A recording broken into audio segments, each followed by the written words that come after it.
I apologize for these lights.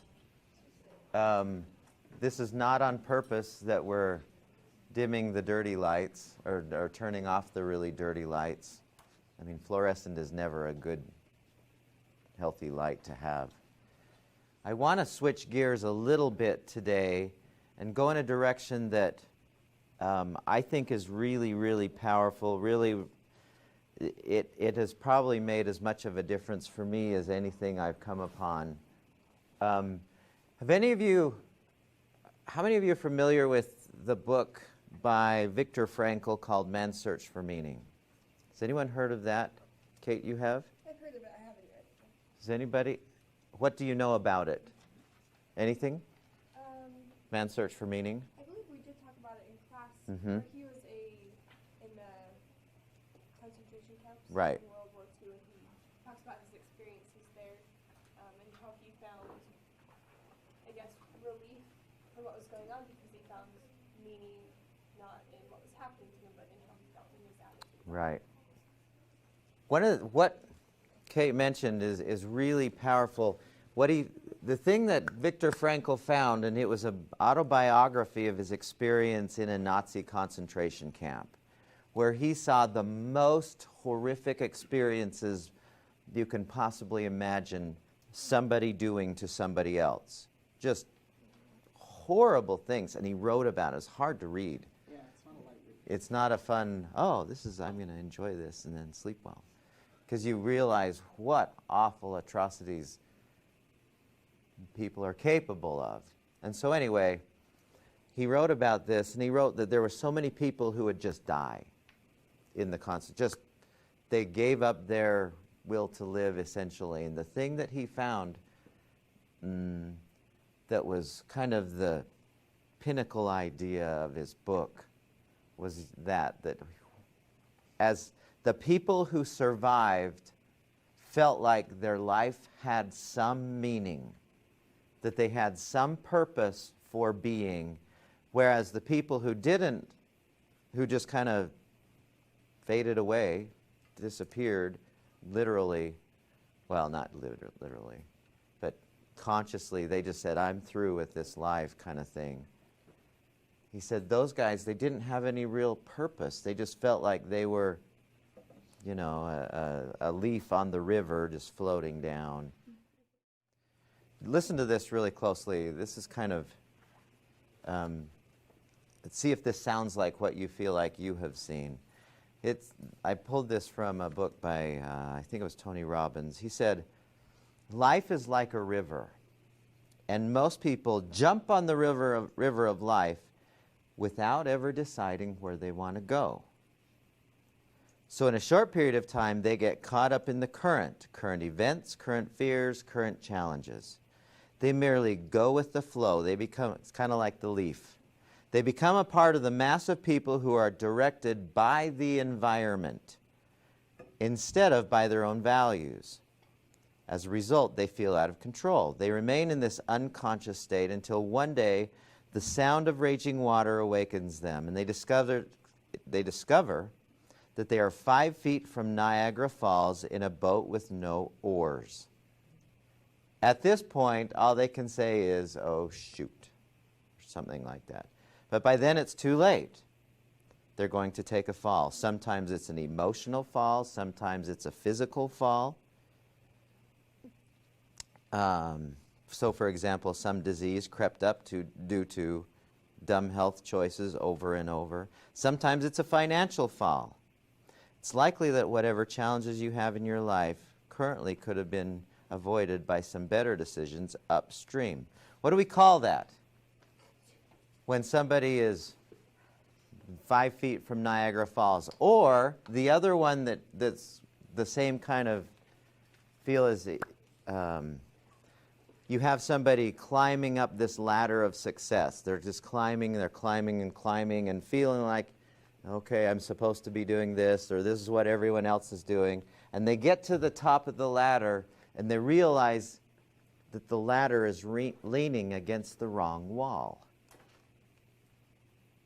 What do we call this in our culture, in our society? We have a name for this when you get to the top and you go, what the? have I done with my life? Or they're at just this side of Niagara Falls or the falls. What do we call that? A midlife crisis. Where people they've just been going along. I saw this, true story. When I was in my mid-20s, I got a job at a bank. And for a while, I was just, like when I was in college, I repossessed cars. That was my job. We'd go and steal cars and get paid for it. It was really fun.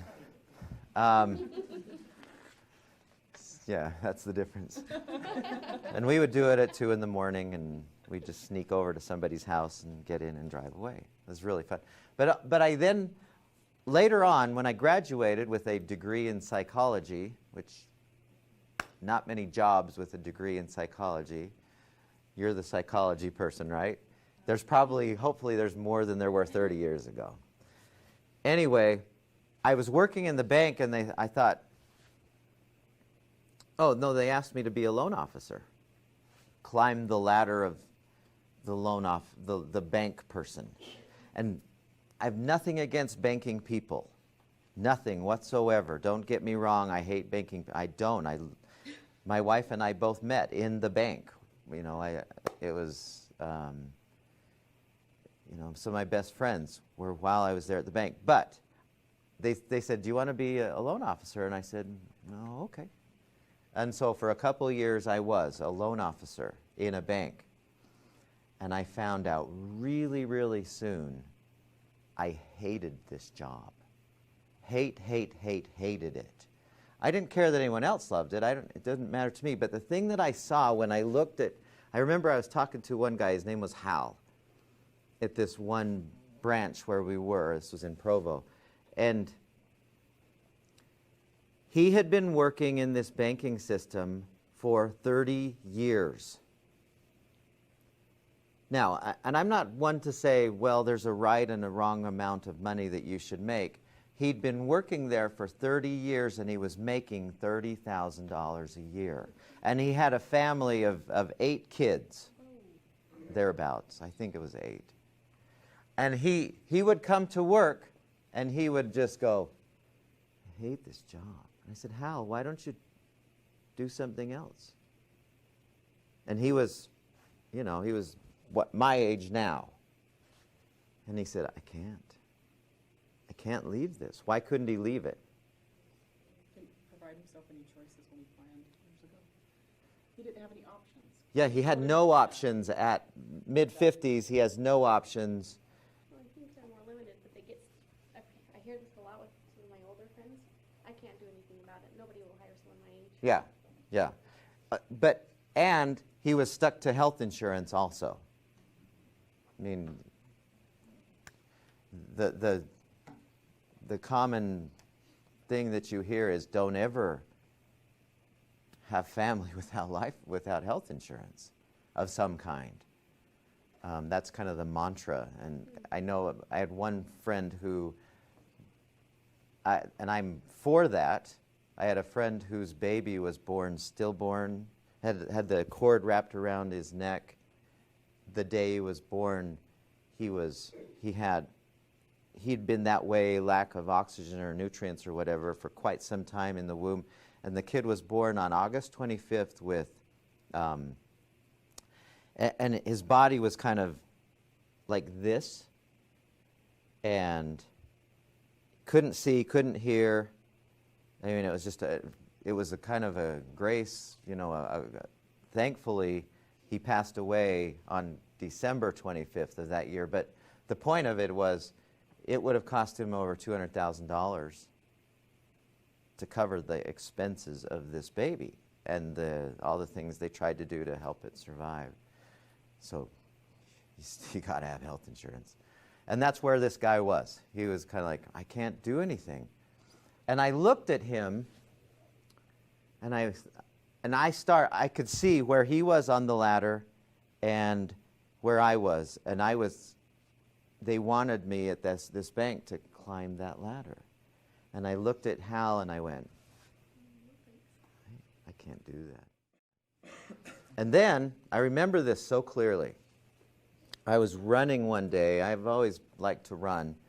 And I was running, this is when I was about that same time. And I was just running along. I'd been running for about 7 or 8 miles. And I came along this street, and I remember so perfectly where this happened, where I'm running, and this little voice in my head said, and I'm not one to swear, I don't care if other people do at all, but I'm not one to just, doesn't come out of me for whatever reason. Nothing like I'm superior. My wife swears a ton, and I kind of like it. But it just doesn't come out of me. And anyway, I'm jogging along, and I hear this voice that says, damn.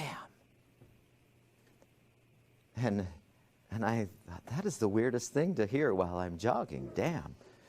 And this voice, it was the same one that was the mindfulness of where I stopped after the test that I blew.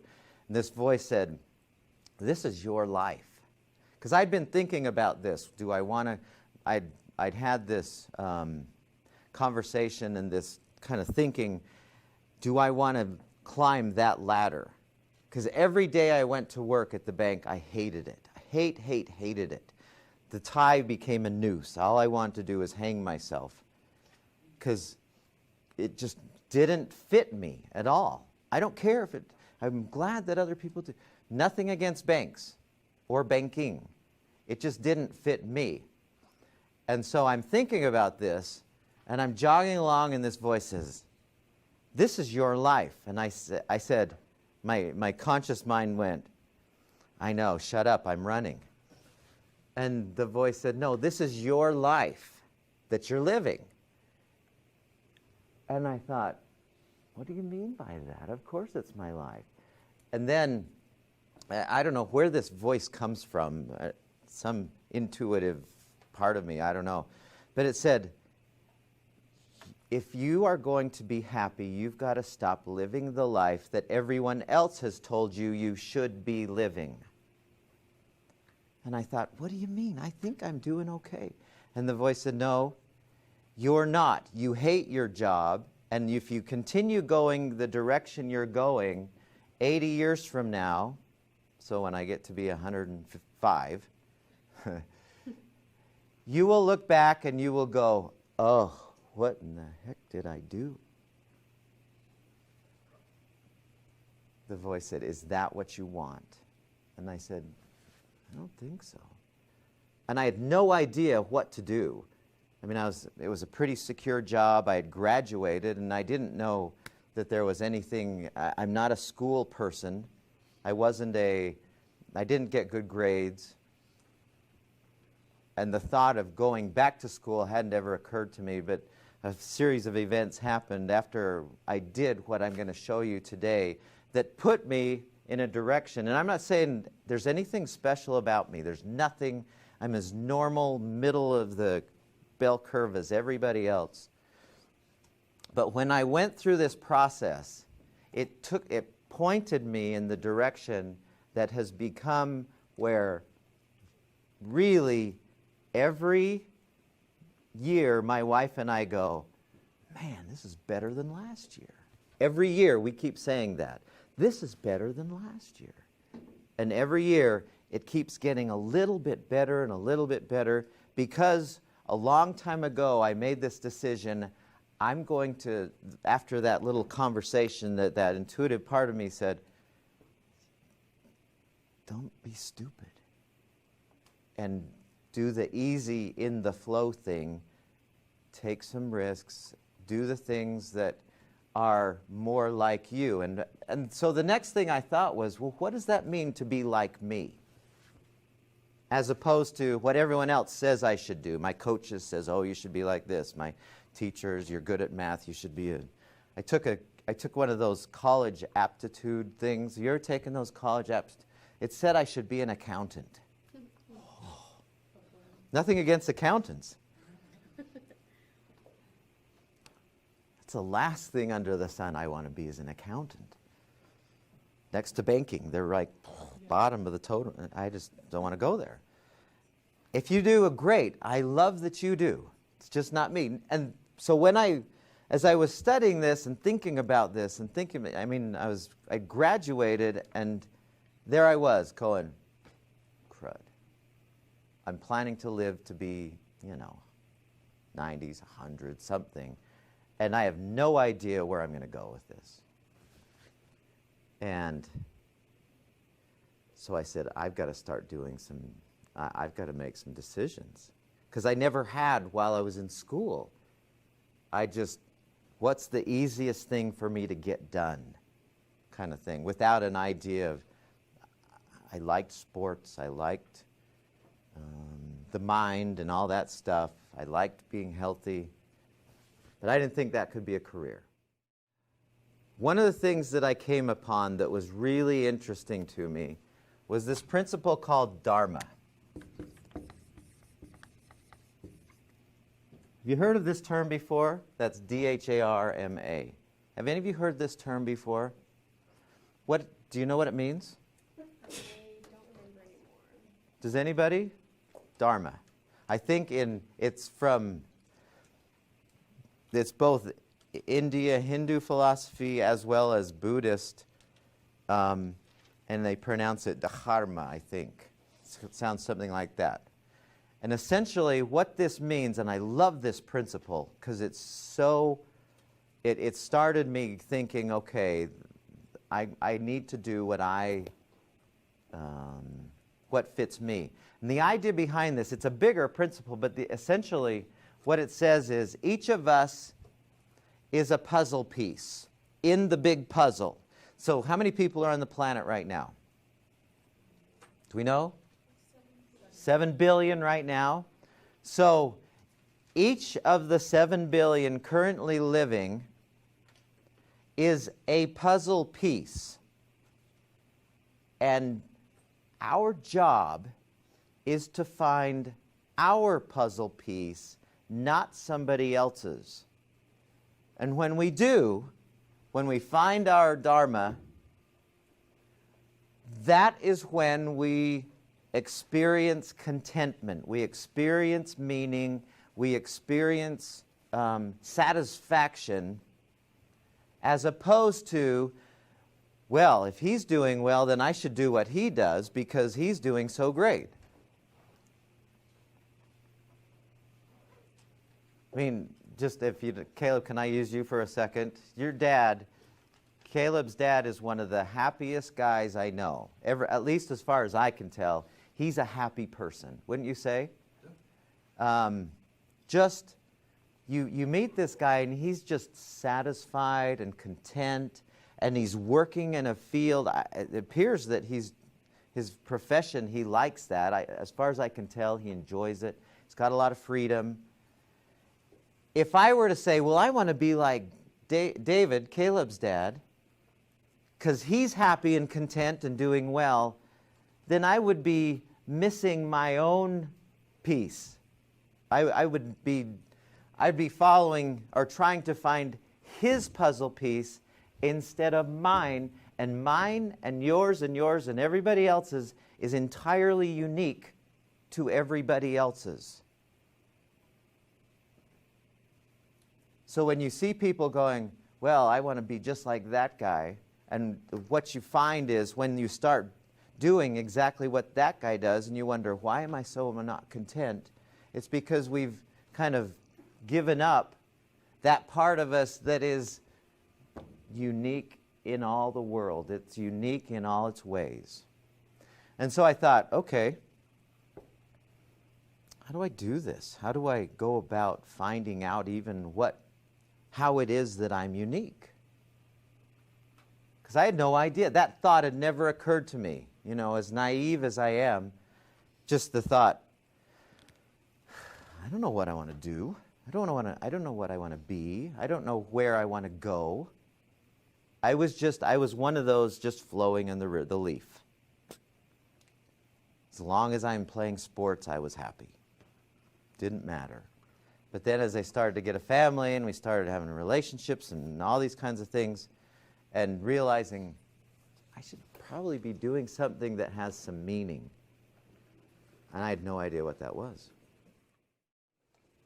I kept studying, I kept reading, and I talked to a lot of people and asked, how do you get to a point where you can be sure that the direction you're going is the direction that is the right one for you individually, and enjoy the trip and have outcomes that are preferable as well? So you get both, right? How do I get that?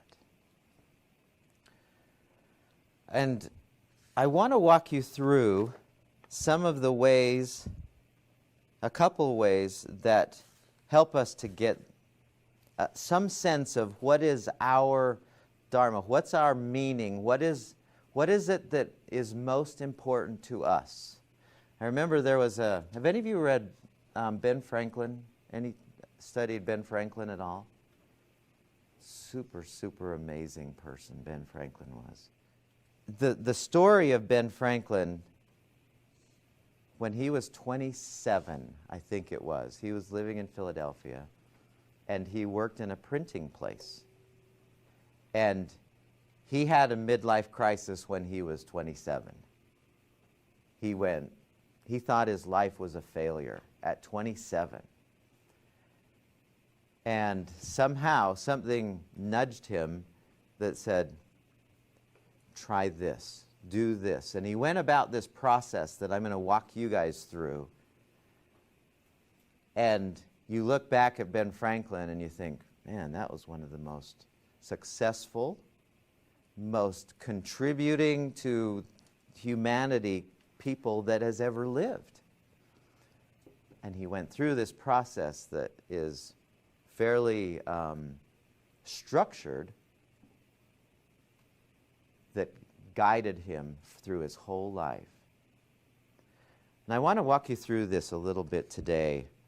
There's a couple beliefs that we have to have in order for this to happen. When I say a belief, what is that? What is a belief? Just the word belief, what does that mean? Something you think you can accomplish. Kind of As this is called. a feeling of certainty. Yeah. Yes? You're going to go out and do it. Okay. There's two beliefs that you need to have in order for us to start in a direction that is important, that's valuable, that's worth going on. I kind of look at this as kind of like a path. That you have this up here, this puzzle piece turns into a path. And if you find the path that's the right one, then all along the way, yeah, it'll be bumpy, it'll be tricky, but you'll still be happy along it. But if you get stuck in a path that is not you, then all along the way you'll be going, Friday, when's Friday coming around? Oh man, I can't wait till it's hump day. Finally, it's Wednesday. I can almost breathe, right? And every week is like that. What day did we decide more people die on? Mondays. Because people hate their jobs. In general, people hate because they've decided, they made decisions previously that said, oh, this is the easier way, or this is the seemingly happier way, or this is, instead of, what is it that I'm about here? So, the two beliefs that we have to have, first of all, is I can change. Now that seems obvious to us, but I know plenty of people who, no, I can't. I'm stuck. I am who I am, and there's nothing I can do about it. There's a lot of people who believe that, who buy into that. We have to believe I can change. The next belief that we have to have is, it is up to me. And I know that sounds obvious. But to some people, that's not. They think, well, life's just going to happen to me. And I'll just kind of get bulldozed, or I'll flow down the river, one or the other, and hope for the best. But in our in this conversation, we have to have the sense, in order for this to happen, in order for me to step onto my path, I have to do something to get myself there. It's not going to just happen. Somebody give me a definition of a value. What is a value?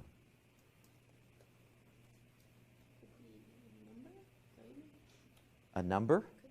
Could be. The value 12. Good. I'm in biostatistics. Jen? It's like almost like the measurement of how much something means or how much like weight it holds. So like if we were talking about like our values, like how much something means to you or something that means. Right, right. If a person doesn't know what his or her values are, decisions are difficult. If you know what you value most, in other words, if you've prioritized, if you've said, this is the most important thing to me, and you're clear on it, most decisions are easy. And that'll become clear to you. I mean, it's easy for me to say that without some meat behind that.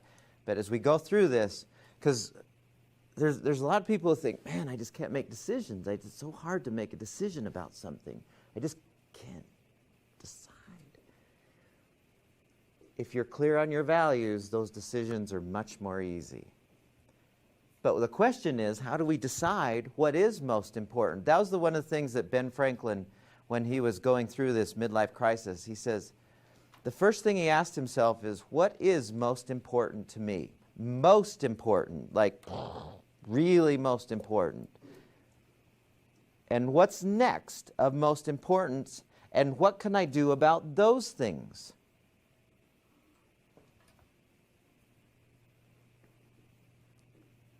And that's what he would act on, and that's what he would make decisions on, are the values that he had decided on. He had a clear picture. Remember when we were listening to Covey, that audio tape, and he said, reactive people make decisions, respond based upon what two things did we decide? Emotions and what? Good yawning speak. She was mid-yawn, and she said the right word. Good job, Kate. Reactive people make decisions based on the environment. Oh, it's rainy, so I must be sad. Or their emotions, right? Then he said proactive people, in other words, people who are driving their own ship, make decisions based on what? What did he say? What? Their values, yeah. Based on predetermined values. They make choices, they respond to things based upon what they value. And we'll get into some examples where this will be, oh, so clear. But we first want to figure out, okay, what are values? I want to do a couple of things with you that are kind of interesting. Rachel, can I use you for a second? You have kids, right? Can you come up here for a second? If you're comfortable with doing that. I don't make you do anything embarrassing. Okay, so I want you to stand right there. And I'm over here. And everyone pretend you're Rachel. And we've got this scenario set up. So the scenario is, I have a steel beam, an I-beam. Does everyone know what an I-beam is in construction? You turn on its side, it becomes an H-beam. I don't know, nobody ever calls it an H-beam. An I-beam, and it's 120 feet long. How wide's an I-beam? Those big, like for big buildings, how wide is it? Kind of that, would you say, Kate, that wide? Okay. I have it, now we've kind of crunched space, but it's really 120 feet here, okay? And I have $5. And all you have to do, it's on the floor, All you have to do is get on the I-beam, walk across, and the $5 are yours. Would you do that? It's on the floor. Oh, it's on the floor? Yeah, the I-beam is lying flat on the floor. It's 120 feet across. Sure. You would? Anyone wouldn't? Okay. Let's say that we raise the I-beam to, say, 5 feet. And somehow we prop it up safely so it's secure, and there's a little ladder on your end, and I have $5, and you climb up, and you have to walk across the I-beam. It's about, what did you say, Kate? This? Sorry to wake you up. It's this wide. And then $5 is yours. Would you? Sure. Yeah. Would anyone nod at 5 feet? Still not? Okay. Let's say now that we have raised this to 2 stories, 20 to 24 feet. Ladder again on one end, ladder on the other end. You have to go up 2 stories high, and it's suspended between the ladders, and you have to walk across from there to here. Would you? No. For $5? No. Would anyone for $5? Nobody would? What if I said, Austin, you would? Maybe. I smoke with for a living, so I'm like always up high. No big deal. What if I said, what if I said $500? No. Did anyone change your mind at 500? I would do it. What if I said $5 million? Okay, I would do it. You still wouldn't? I value my life. I have kids. So you're concerned that you might. How many changed their mind at 5 million? My posterity will enjoy And I'm not making any judgment. No, you have to walk. So no judgment one way or the other, whatever you decide. It doesn't make you who changed your mind more superior. It's just she said no, she wouldn't. Okay? Let's say so you wouldn't for 5 million. No, I wouldn't for any amount of money. Money's not that valuable. Okay. So let's pretend what are your kids' names? Ireland, Isaiah, and Elijah. Ireland, Isaiah, and Elijah. Yeah. Wow, that is cool names. So let's say, and I'm going to use this, and I hope it doesn't bring back bad memories, but I have to use it because it fits. Do you remember the Twin Towers that got knocked over in 2001, was it? Those 2 towers happened to be 120 feet apart. And I've put the I-beam in between the 2 towers. So one end of it is on one tower, one end of it is on the other tower, and it's suspended in between. First of all, let me ask, how many of you who said 5 million you would at two stories changed your mind and said, no, I ain't going to go across it? Did anyone still going to go across for 5 million? And they said, I don't know if this is true or not, but they said the towers kind of wobbled a little, and it's windy up there. You'd still do it for 5 million? You would. Okay, but you say no. Is there anyone else would for 5 million? So you turned it back off? Okay, so you said Isaiah, Ireland, and Elijah? Okay, so let's pretend that somehow, and don't read into this too much. I'm a nice person. But somehow those 3 kids are hanging on the ledge of this side, and they might fall off if you don't come across and save them. Would you come across for that? Yeah, of course. You would? You might die. My life is as valuable to me as their life is to me. So Okay. It's about your values, yeah. Okay. Thank you. Every one of us has stuff, has values that are worth crossing that high I-beam for. Apparently, Rachel's, in this case, the amount of money, not a high priority. Her family, her kids, really high priority. She has a lot of, And all of us have something. And nobody's is the same as anybody else's. Can't be. Because you have, you come from different experiences. And you are, we're totally individual on this. But we all have something that we would say, yeah, that is of such worth to me that I'd be willing to risk my life to have as part of my life. Now, what I want you to do is just for a second on a piece of paper, so get something you can write down. We're going to do a couple things here. So on a piece of paper, I want you to write down what came to your mind that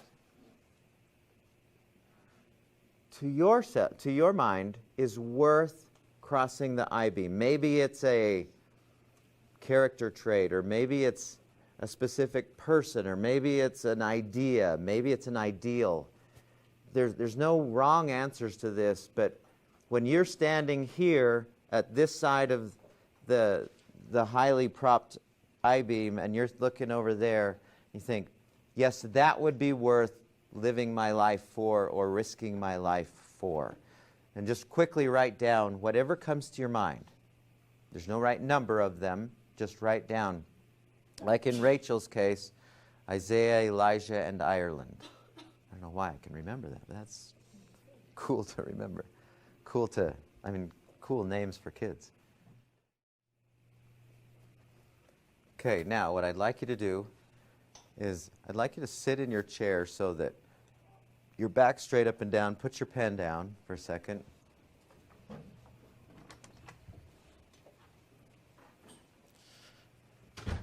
We're going to do a little closed eye process. Don't take this too seriously, but at the same time, stay focused on it. Just be kind of playful and serious at the same time. I don't know if that's possible. Be semi-playful, semi-serious. Okay, so here's what I'd like you to do. First of all, just take a deep inhale. Take your shoulders up to your ears, and then as you exhale, push your shoulders down. Do that again. Inhale. Push your shoulders up to your ears, and exhale and push them down. Now, just close your eyes. And just for a second, with your eyes closed, just kind of imagine you sitting in your seat. Kind of separate yourself from your body and picture yourself sitting in your seat. Look at what you're wearing today. Notice how your hair looks, your face, what color your shirt is, your jacket, your sweater. Notice whatever's in front of you and look around in your imagination and just kind of see what else is going on in the room that you can remember. Just let your memory bring to you everything in your mind's eye.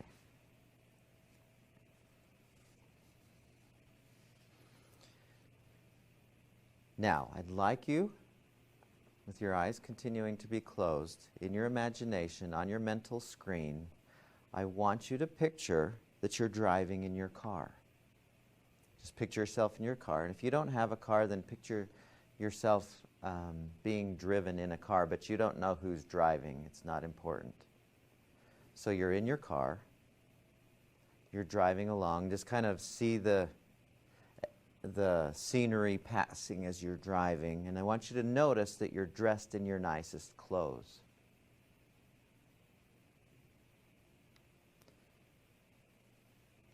And soon you notice that the car comes to a stop in front of a funeral parlor or a chapel. So park the car and slowly get out of the car and see yourself walking toward the building.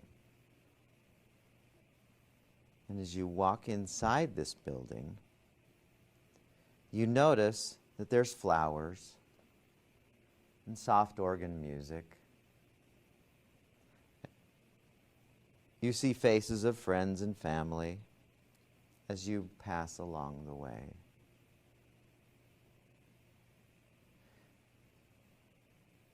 And you feel the sense of slight sorrow that permeates the room for losing a special person in all of these people's lives.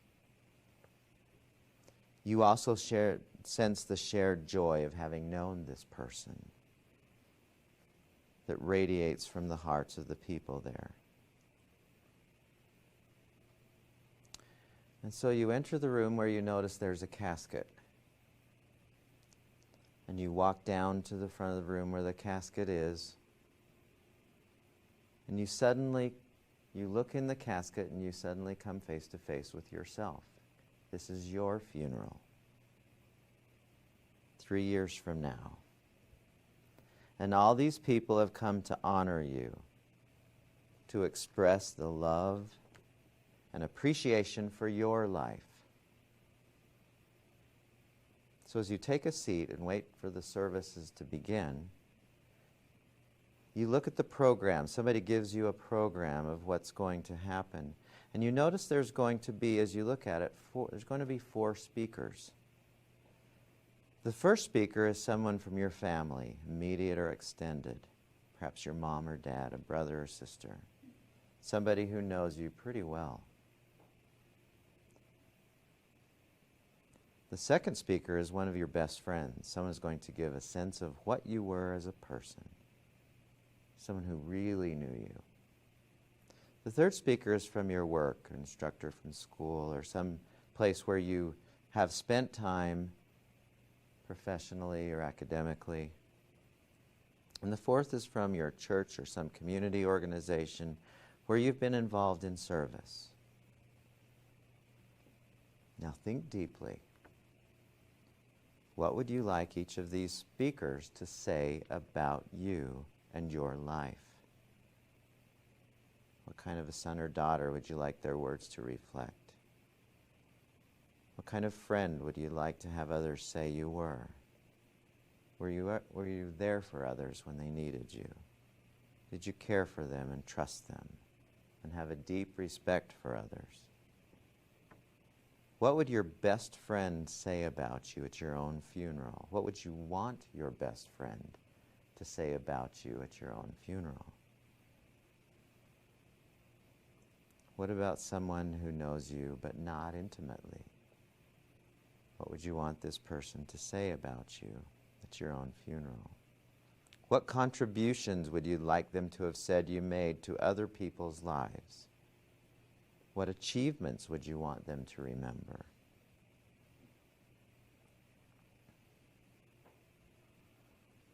As you look at these 4 speakers, what is the essence of what you would like them to say about you?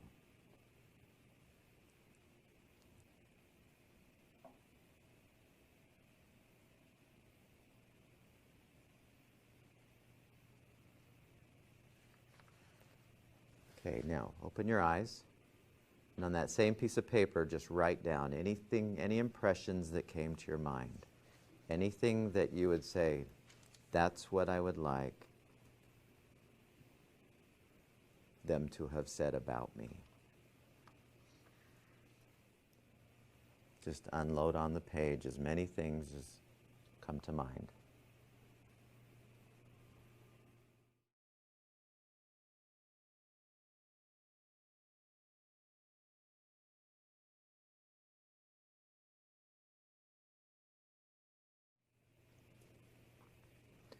Okay. Now, you probably have more, and I'll let you play with this in a way that'll be interesting for you in a second, but I want to give you a definition now. I want you to write this down. We're going to define inner peace. This is the least esoteric definition I know of inner peace, but I really like this definition. Write this down. Inner peace is having harmony, balance, and consistency in our lives. Inner peace is having harmony, balance, and consistency in our lives. Second part of that is we achieve inner peace in two ways. The first is by living according to our values. And the second is through the appropriate control of events. So inner peace is having harmony, balance, and consistency in our lives. We achieve it by living according to our values and the appropriate control of events. The second of those we will play with next week when we deal with the whole time management concept. But the first one, living according to our values, kind of looks like this. And everyone watch this for just a second. So this hand represents my governing values, the things that I value the most, the things that are most important to me, like Rachel and her kids. This hand represents the things I do every day, my daily behaviors. Got it? So the things I value most and my daily behaviors. Psychologists tell us the distance between those two is directly related to the amount of stress we have. Can somebody give me an example of how to prove that? So here's the things I value most, but my behaviors have nothing to do with those values. For example, if they were right over here, what would be an example that could prove that? Your story from earlier with your job. Like you valued something that was other than banking, but you were constantly doing something. Perfect. That's the opposite. Perfect. Okay, we got that? And we'll go through some examples in a second. But now, here's the thing. So here's my governing values. Watch this. Here's my governing values. Here's my daily behaviors. So inner peace is having harmony, balance, and consistency in our lives, achieved through living according to my values. Which of those did not change? My values didn't change. The things I did on a day-to-day basis, when they were in line with my values, the result is inner peace. It's interesting when you continue with Ben Franklin's autobiography. When he was 81, so he started this process when he was 27. When he was 81, he said essentially that. He said, I feel that I have achieved oneness with my values. In other words, the things that he was doing every day were totally in line, bless you, totally in line. He would be doing what Abraham Maslow would call him a self-actualized person. Living according to his highest values, and the result of that is inner peace. What we're after here is deep inner peace. And it's something we can control once we find out what it is that we do value most. Do you sense that? Does that make sense to you guys? So the first step that he did, and the first step we just did, is we kind of put on paper, what is it that I value the most?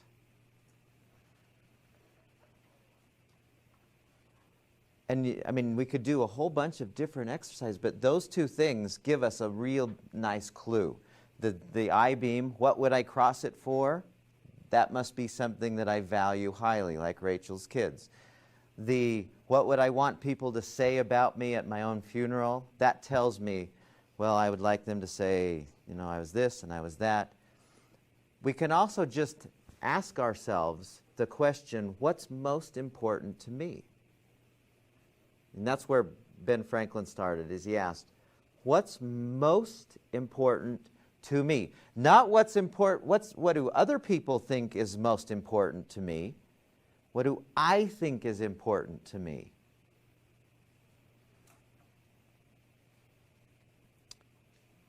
So that's the first step of 3 steps to getting where we're headed, is just making kind of a list. What is it that's,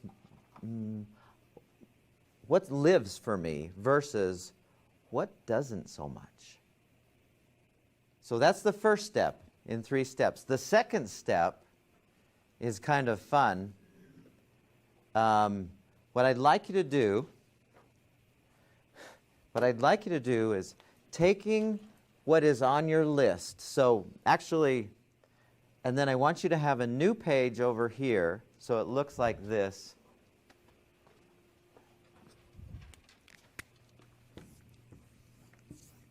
So you can either, if you've already got this page full, then use a different page. So this is page 1 or page 2. But what I want you to do is, you've got your list of things that you've just put down. From our funeral. What? From our funeral. Right, from your funeral and the I-beam. You've got that list. Now, what I want you to do on the second list is I want you to look over all of those and ask yourself, of these, which one's the most? Which one is the highest? Which one would I give the highest value to? Which one is my highest priority of these that are on the list? So I want you to do that for a second. I want you to, and I know it's like, well, sometimes it's this and sometimes it's this, but in general, just kind of make a, here's the things that, here's my, what I would say, the most valuable, the next most, and the next most, and the next most, and just bring them down in an order of their relative value to the others. Yeah, the things that you came up with after doing those 2 scenarios. Which one of those is, like, of all the things, the most valuable? And then the second most, and then the third most.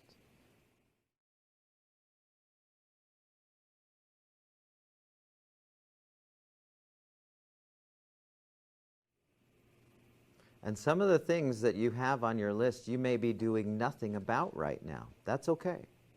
I remember when I was doing this, I realized that learning was really high on my list. It was something that I value enormously, the concept of learning.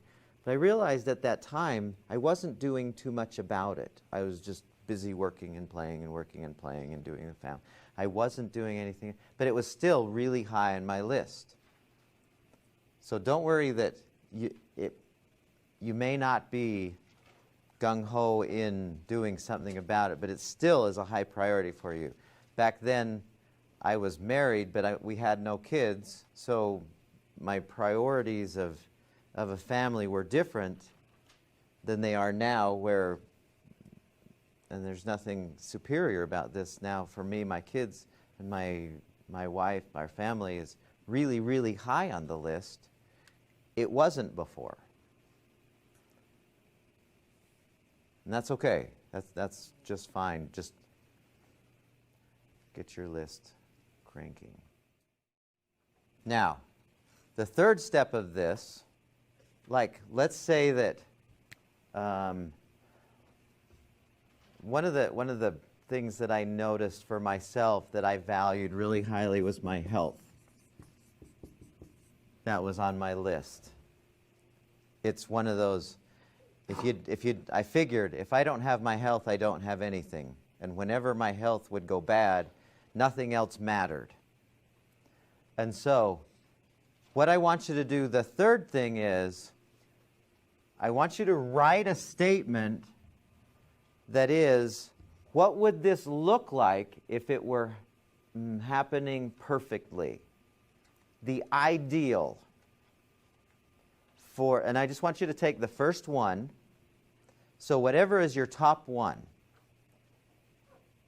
and I want, in a separate place, just take a minute, and so let me give you an example. Everyone look up here for just a second. So this is really what mine says, and it's what I put in 20, 30 years ago, and it's still the same answer 30 years later. my health statement looks like this. I am able to do everything I want to at the level I choose. That's mine. There's nothing, and that's not, I don't want any of you to write this down going, oh, I like that one. That's Mike's one. Don't take it. You have your own. But there's three things that are characteristic of this statement. The first thing is, you'll notice this is an I statement. I don't say, people who are healthy, blah, blah, blah. I say, I am healthy. And I think after our conversation about the subconscious mind, we understand that. Yes? The second thing is, it is written in present tense. So it's not written, I will do everything that I want to do. It is, I am able to, as if it's happening now. And this is why I said, you may not be doing something with these values. It doesn't matter. You write the statement as if it's happening perfectly now. Really important. I have a question. Yeah. Because I think sometimes, even though we value something, right now is not the stage, don't you think? Is that why Sure. you could put it on your list, but you're That's not why it goes. necessarily doing it all the time? Yeah. It can change.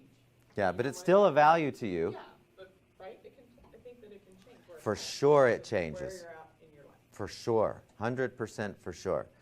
The other thing that you'll notice about these is it's written positively. It's written in a positive. Instead of saying, I never get sick,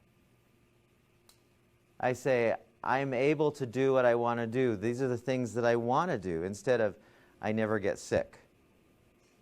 And after our conversation about the subconscious mind, that should make sense. If we say, I'm not sick, our subconscious mind is hearing sick. And so we write it as an I statement, present tense, it's positive. So for your first one, just really quick, just how would you write that? As if it's happening perfectly, ideally for you right now.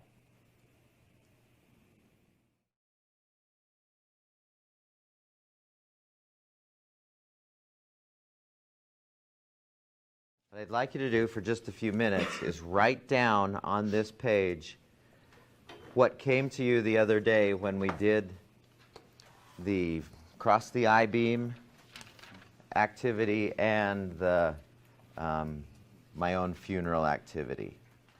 And so on the left side of this, just transfer to this left side all the things that you came up with in no particular order right here. Okay, so just take some time and do this now. And it doesn't really matter that you have how many you have. There's no right number. It just matters that they're yours. That's the most important thing is, are they yours? Do they really resonate when you say, yeah, this is important, valuable to me, as opposed to somebody else? I mean, it's okay that it is somebody else too, but principally, this is what you value most. Now, before you jump to the right side, don't do too much with the right side just yet. I want to have just a brief conversation about that we didn't last time. Give you about 2 more minutes. And there might be things that you've thought of or things that come to you now that didn't the other day. And there might be things on the list where you, after thinking about it a little more, you think, maybe it's not so much something that is that important to me after all. So let me ask you this. If you have these list of values, now on the left side, don't do it yet, and if you've already done it, it's all right, but on the left side, I want you to determine the order of your values. Now let me ask you this before we do. Why do you think that's useful? Why is it useful to have some idea of which things are more valuable to you? Oh yeah, I was thinking more characteristics. I forgot. Rachel? Because you need to prioritize in life. Okay, give me an example. What Well, do you mean, prioritize life? for instance, I have a nephew that's really challenging. He's a bad influence on my son. My extended family is really important to me, but my job as a parent, my kids are more important to me. So to keep them apart, even if it's going to cause issues with my extended family, is best for my son. Do you know what I mean? So I have to prioritize that because my kids are more important to me. So what I heard you saying, and it's the same thing I said the other day, if you know your values and you know the order of them, fewer of your decisions are difficult. What I heard you saying is, when I have a choice, because I know which one I value more, it's an easy decision when the decision moment presents itself, yes? Let me give you just a few more examples, just to kind of help us understand. That was a really great example. Two of the values that I have, and I want you to tell me what's my easy choice in both cases. Okay? First, here's the first instance. When I lived back east, I was same job, but in a really, really small college. And I got to know our health education, health promotion students really well. We were pretty good friends. Just about every week, and this was in West Virginia, they would invite me to their parties. And I knew what their parties looked like. Really, I mean, they would tell me everything that happens at these parties. Now, one of my values is have fun, enjoy myself, have a good time. That's something that I value highly. Spending time doing things that I consider fun. Another value that I have is my health and well-being. Now, I'm not saying there's anything, if you want those or not, I don't care. It doesn't matter. Those are what are a couple of mine. Now you tell me, kind of same as Rachel's example, if I value having fun more highly than my health, what's my easy decision when they ask me, do you want to go to these parties? Yeah, I'll go. I'm going. Yeah, heck, no big deal. It's not a moral thing. It's not it's just I value this higher than this, and that makes my decision easy. If I value my health more highly than I value my having fun value, again, it's not a hard, when they say, come on, Mike, will you please come with us? We like having you with us because we know, one, you'll drive us home because you're not drinking very much, and you're kind of a fun guy. But mostly you're gonna drive us. Yeah, mostly Just kidding. designated driver. So it's not a hard, can you see how that's not a hard decision? So here's another one. So let's say that another value that I have really high, I mean, I've always valued taking risks. Stepping out of my comfort zones and doing things that are seemingly uncomfortable for me with the recognition that I'll grow somehow. So that's a high priority, that's a value of mine. Another value, so we'll go back to my health value as well. Now, let's pretend for a second that I value taking risks a lot higher than I do my health and well-being, my safety and well-being. If my friends call me up, or my son, who he would call me up all the time to do this. If he called me up and said, "We're going skydiving tomorrow, do you want to come?" What's my easy decision?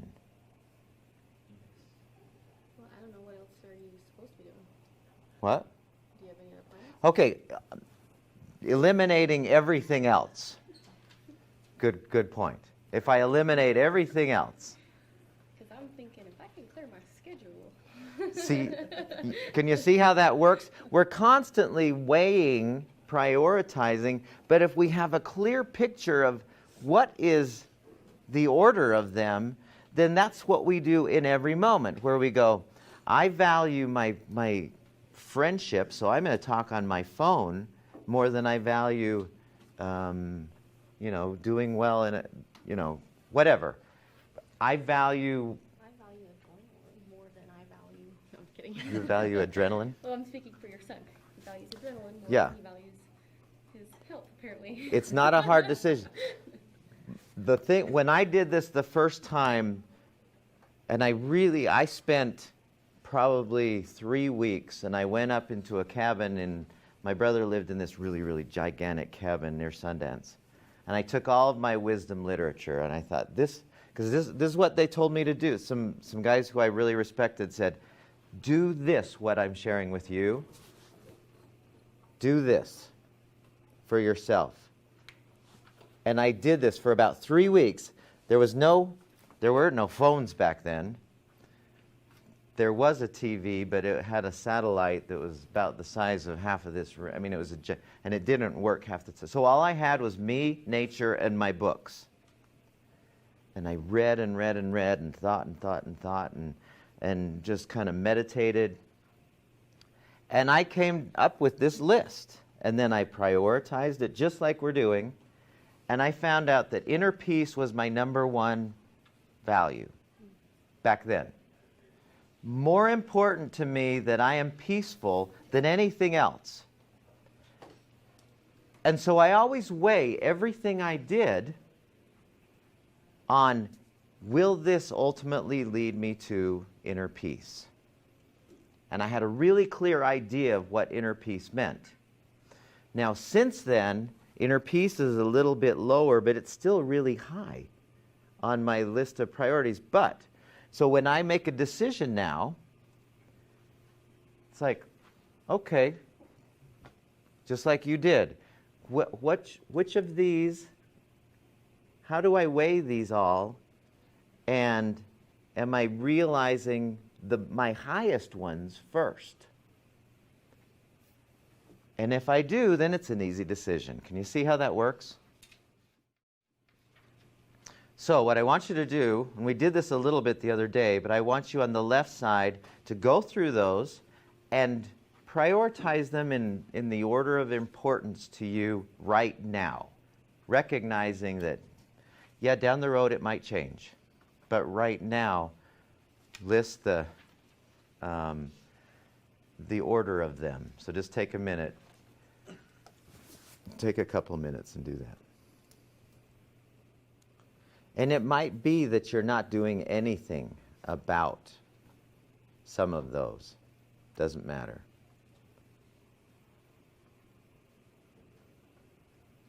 It may be that you're not realizing even close some of those. Doesn't matter.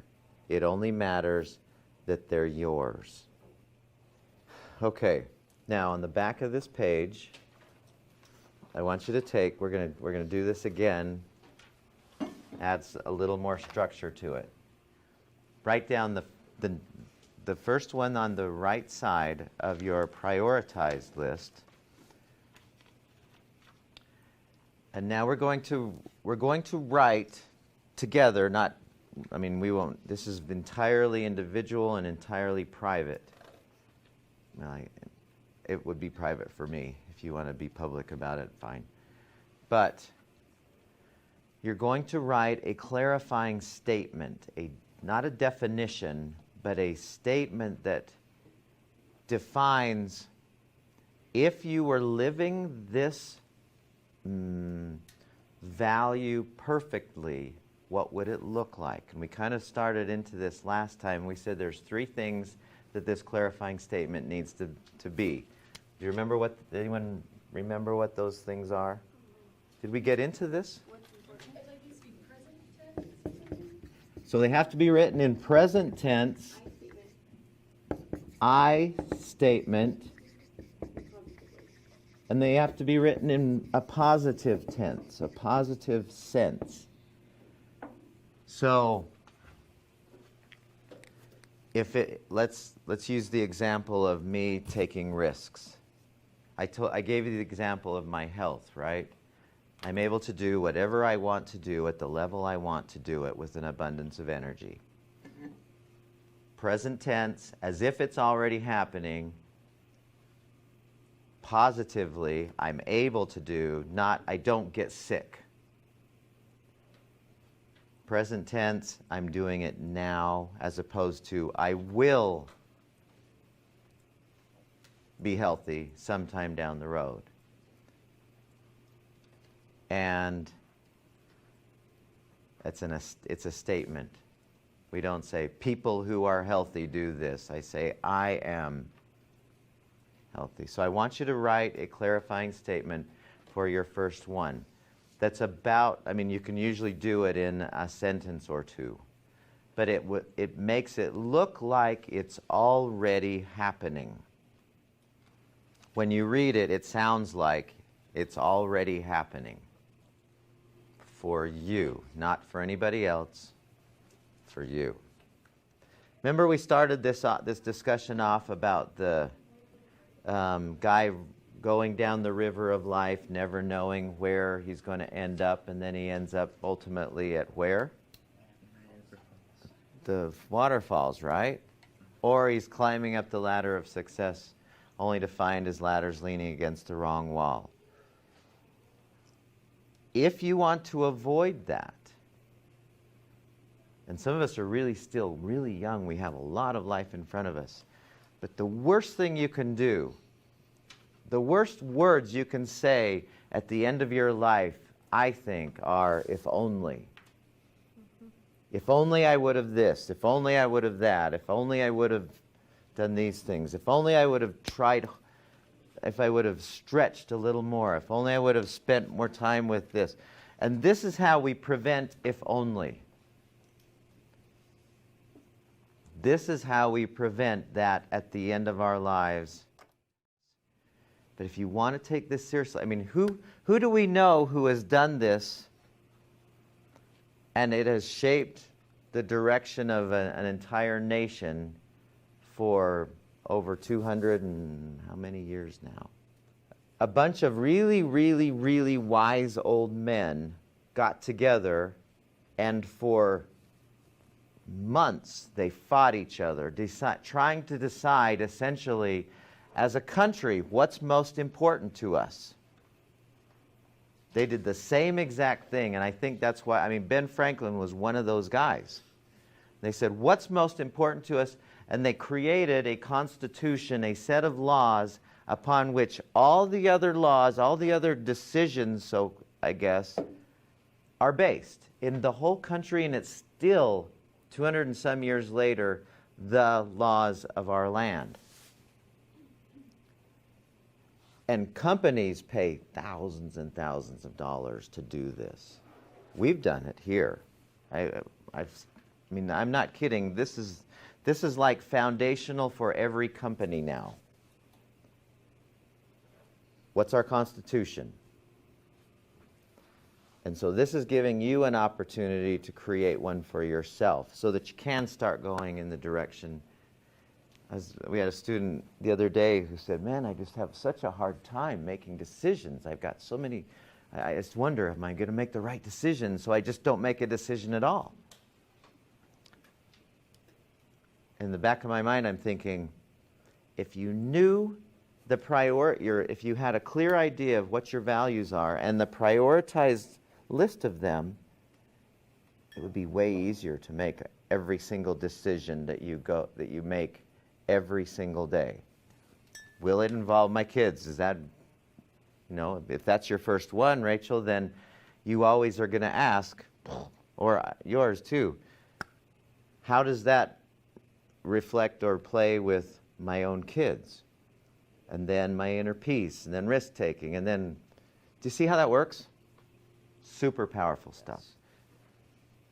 So you're going to continue, we did the first value, you're going to go through and do the same thing with each of those values.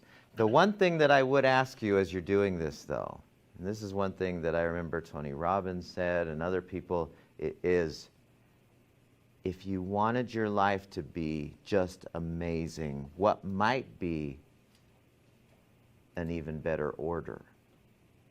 What would be your highest value if you wanted to really create your life in the direction you wanted it to go?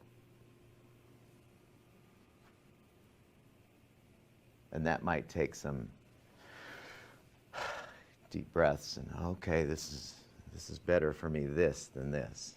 So play with it some. Let it be fluid, let it be flexible, but clear on what those values are.